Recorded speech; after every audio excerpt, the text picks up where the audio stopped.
Tax implementation வந்து இந்த 2026ஆம் ஆண்டில் என்ன மாதிரியான தாக்கத்தை ஏற்படுத்த போகுது? டாக்ஸேஷன் அப்படின்னு வரும்போதே வருமானம் வந்தால் 2 கிரகம் மேஜராக பார்க்கணும். ஒன்று குரு, அடுத்து சுக்கிரன், அது சப்போர்ட் பண்ணுற மாதிரி. இந்த 2 கிரகத்தோட தாக்கங்கள் அதீதமாக இந்த வருஷம் பார்க்க போகிறோம். வண்டி வாகனம் கார் சம்மந்தப்பட்ட டாக்ஸேஷன் போன வருஷம் குறைச்சி பெனிஃபிட் அடைஞ்சோம். இந்த வருஷம் அதில் நிறைய மாற்றங்கள் உண்டு, உயர்த்த வாய்ப்பு உண்டு. அதாவது ஓப்பனாக சொல்லணும்னா நாப்கினுக்கு டாக்ஸ் போடக்கூடிய வருடமாக வந்திருக்கு. பெண்கள் அடிப்படை தேவைகளுக்கு பயன்படுத்தக்கூடிய விஷயங்கள், ஹெல்த் சம்மந்தப்பட்டது, ஹார்மோன் சம்மந்தப்பட்ட டேப்லெட்ஸ், இதுக்கெல்லாம் டாக்ஸேஷன் அதிகரிக்க வாய்ப்பு உண்டு.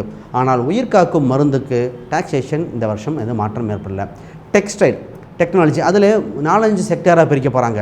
இந்த ஒரு 1000 ரூபா 2000 ரூபாக்குள்ளே வாங்கினீங்கன்னா டேக்ஸ் இல்லை, அதே 4000 வாங்கினீங்கன்னா டேக்ஸ் மாறும். இந்த மாதிரி மாற்றம் உண்டு. வெளிநாட்டு சம்மந்தப்பட்ட இறக்குமதி பொருட்களுக்கு வரியோட உயர்வு அதிகம். அப்போ இந்த ஓவராலாக பார்க்கும்போது டாக்ஸேஷன் ஒரு சில போடுவாங்க, ஒரு சிலர் எடுப்பாங்க. இப்போ அத்தியாவசிய டாக்ஸேஷன் போட்டு மக்கள் போராட்டம் பண்ணி ரிமூவ் பண்ணுவாங்க.